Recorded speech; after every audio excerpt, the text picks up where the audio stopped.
사랑하는 부산진교회 성도 여러분, 하나님의 은혜와 평강이 여러분의 삶의 자리에 함께 하시기를 축복합니다. 오늘 우리에게 주신 하나님의 말씀은 마태복음 4장 12절로부터 25절까지의 말씀입니다.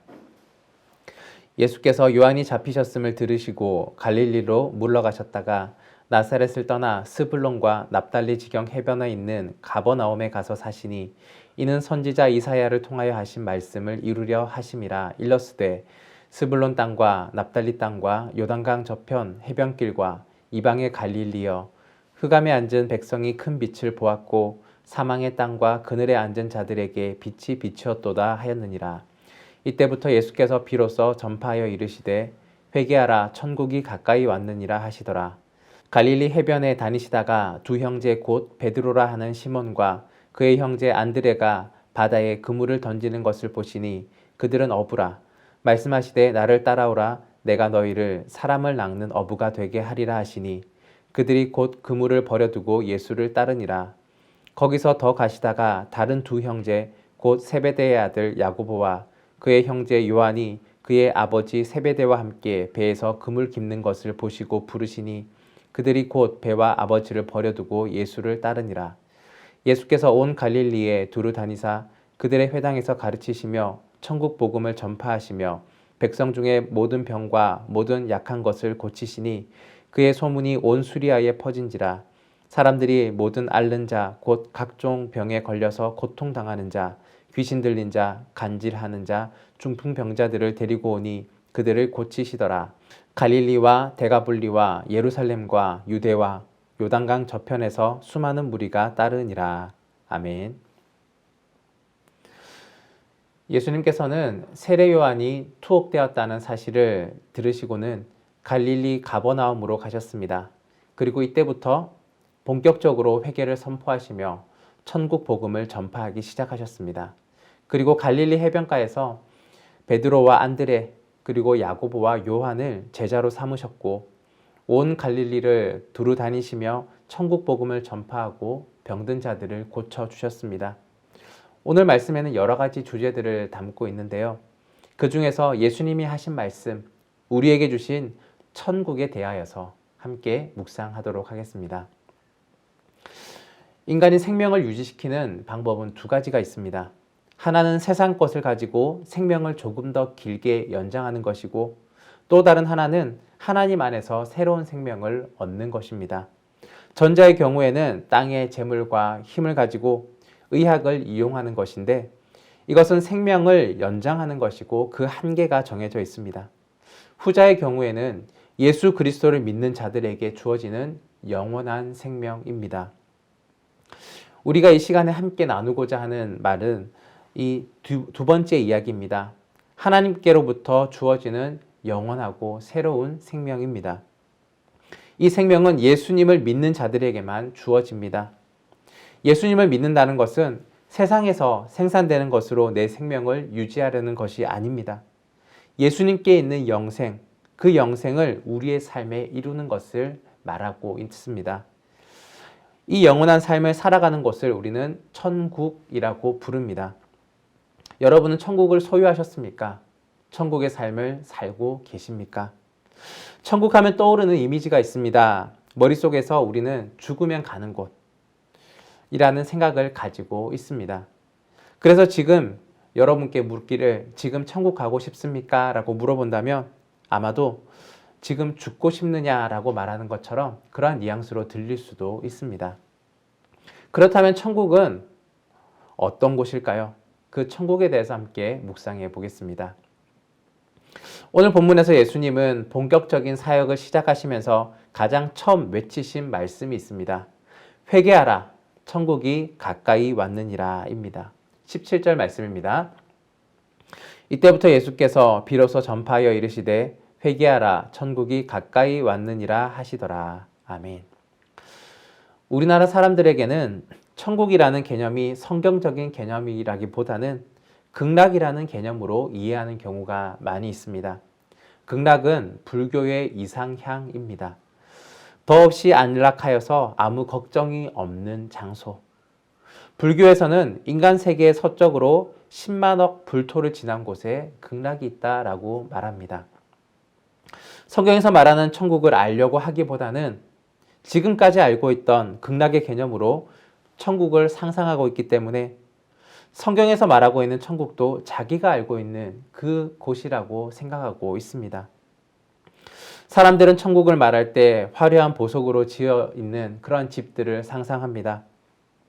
세상에서는 어렵게 살았더라도 교회에 다니면 착한 일을 많이 하며 살아가면 천국에서 큰 집에 살게 될 것이라고 생각합니다. 그러한 기대를 가지고 천국을 바라봅니다. 아픈 것도 없고 죽는 것도 없는 세상. 이것은 흔히 사람들이 생각하는 천국입니다. 그런데 이것만이 전부는 아닙니다. 다른 종교에서도 동일하게 말하고 있습니다. 불교나 타 종교에서도 극락, 죽으면 가는 곳에 대한 이야기들은 많이 하고 있습니다. 죽어서 가는 곳, 이것이 천국이다라는 것이 틀린 말은 아닙니다. 그러나 천국을 온전하게 설명하는 것도 아닙니다. 천국의 진정한 의미는 무엇일까요? 이 천국의 원래의 의미는 하나님의 나라입니다. 하나님의 나라는 하나님의 통치가 이루어지는 영역이고 하나님과 함께 사는 것을 의미합니다. 하나님의 통치가 이루어지는 모든 영역에 천국이 포함되어 있는 것입니다.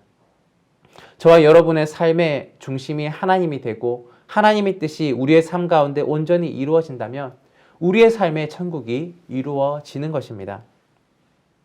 그런데 오늘날 많은 사람들이 교회 안에서 교인으로는 살아가지만 천국의 삶을 누리는 사람들은 많이 부족합니다. 다시 말하자면 교회에 나오는 사람들은 많이 있지만 하나님의 통치 안에 살아가는 사람들은 적다라는 말씀입니다. 또 천국은 내가 가는 곳이 아닙니다. 천국은 내게 오는 나라입니다. 내 힘으로 가는 것이 아니라 하나님께서 천국을 우리에게 선물로 이루어 주시는 것입니다. 예수님께서는 천국이 가까이 왔다라고 말씀하셨습니다.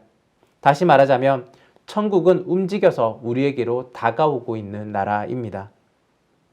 천국이란 하늘 어딘가에 존재하는 장소로서 우리가 열심히 신앙생활 했을 때, 착한 일을 많이 했을 때 가는 곳이 아닙니다. 사람들은 천국에 들어가는 것을 하나님의 은혜라고 말하면서도 그 천국에 들어가기 위해서 내가 무엇인가를 해야 한다라고 생각합니다. 이런 모든 것이 천국을 장소적인 개념으로 생각하고 있기 때문입니다. 그러나 천국은 장소가 아니라 통치의 개념입니다. 하나님의 나라, 하나님의 뜻이 이루어지는 그 모든 영역이 천국입니다. 내가 세상에서 교회 일을 열심히 하고 착한 일을 많이 해서 그 대가로, 그 상으로서 갈 수 있는 나라가 천국이 아닙니다. 천국은 열심히 기도하고 많이 봉사해서 인간의 힘으로 노력으로 갈 수 있는 나라가 아닙니다. 천국은 공덕이 아니라 하나님의 은혜로 우리에게 이루어지는 나라입니다. 인간은 죄인입니다. 그 어떤 착한 일을 해도 죄의 굴레에서 벗어날 수가 없습니다. 그래서 예수님께서는 천국을 말씀하시기 전에 회개하라라고 선포하셨습니다. 회개하라, 천국이 가까웠느니라. 천국은 죄사함을 받은 사람들, 그리고 하나님께로 돌아온 사람들에게 이루어지는 하나님의 통치입니다. 천국을 소유하는 것은 회개하여서 죄의 모습을 벗어버리고 하나님 안에서 새롭게 태어날 때에 온전히 이루어질 수가 있습니다.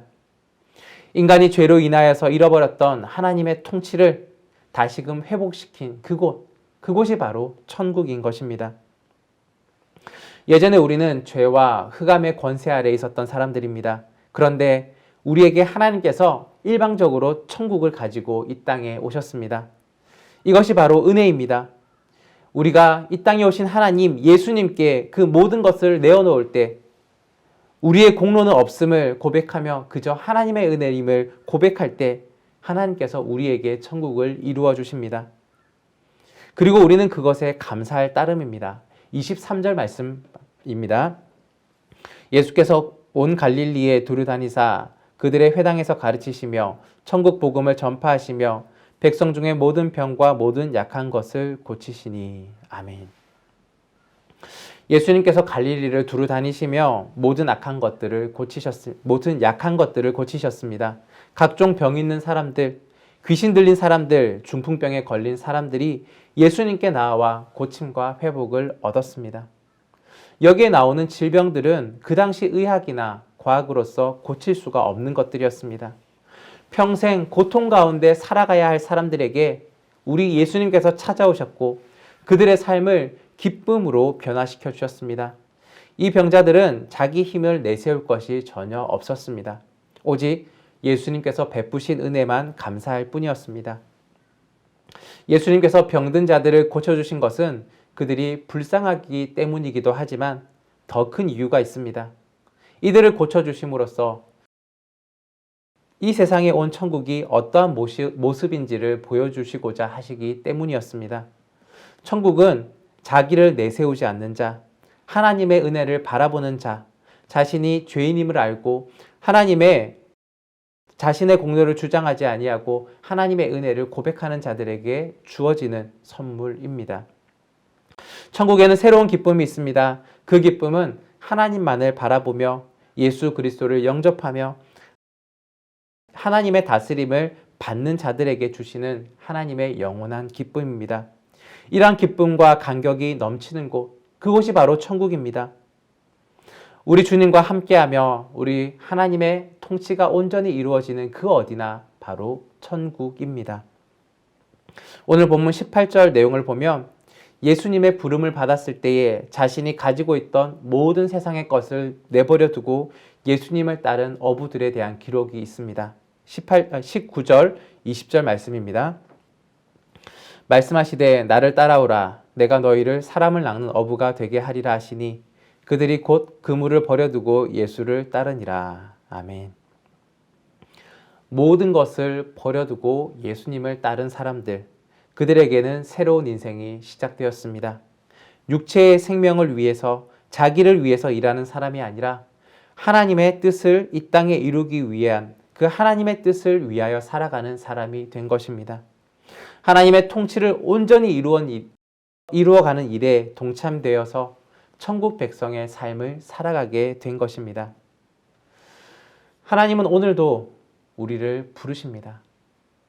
그동안 내가 전부로 여겼던 것을 버려두고 예수님을 따르는 삶을 살아갈 때 여러분의 인생은 유한한 생명의 인생이 아니라 영원한 생명의 인생으로 바뀌게 될 것입니다. 하나님의 나라는 이미와 아직 사이에 있습니다. 예수님께서 이 땅에 오셔서 이미 시작되었고 예수님께서 다시 이 땅에 오실 그날 재림의 날에 온전히 완성되는 나라입니다. 지금 천국의 삶을 소유한 사람, 하나님의 통치를 받고 살아가는 사람이 앞으로 완성될 하나님의 나라를 온전히 소유할 수가 있습니다. 반대로 지금 천국의 삶을 살지 못한다면 앞으로도 완성된 천국에 들어갈 수가 없습니다. 사랑하는 여러분, 지금 이 순간 가운데에 천국의 삶들을 살아가시기를 바랍니다. 나를 위한 인생이 아니라 하나님에 의해 간섭을 받고 다스려지면서 하나님이 주시는 기쁨을 온전히 누리는 여러분이 되기를 바랍니다. 오늘도 하나님의 통치를 따르며 영원한 삶들을 살아갈 수 있는 여러분과 제가 되기를 간절히 바랍니다. 사랑해 주님 감사합니다. 오늘도 귀한 말씀 가운데에 천국에 대해서 다시 한번 생각해 보게 해주심을 감사합니다.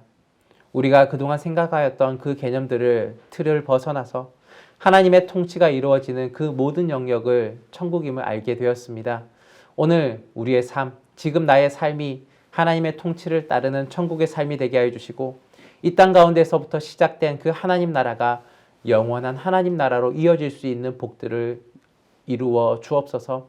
우리의 삶 가운데 땅의 것들에 대해서 우리가 마음을 깊이 두지 않게 하여 주시고 늘 하늘나라의 소망을 두며 살아갈 수 있는 주의 백성들 되게 하여 주옵소서. 오늘의 우리의 삶을 의탁드립니다. 하나님 이루어 주시고 통치하여 주옵소서. 예수 그리스도의 이름으로 기도드립니다. 아멘.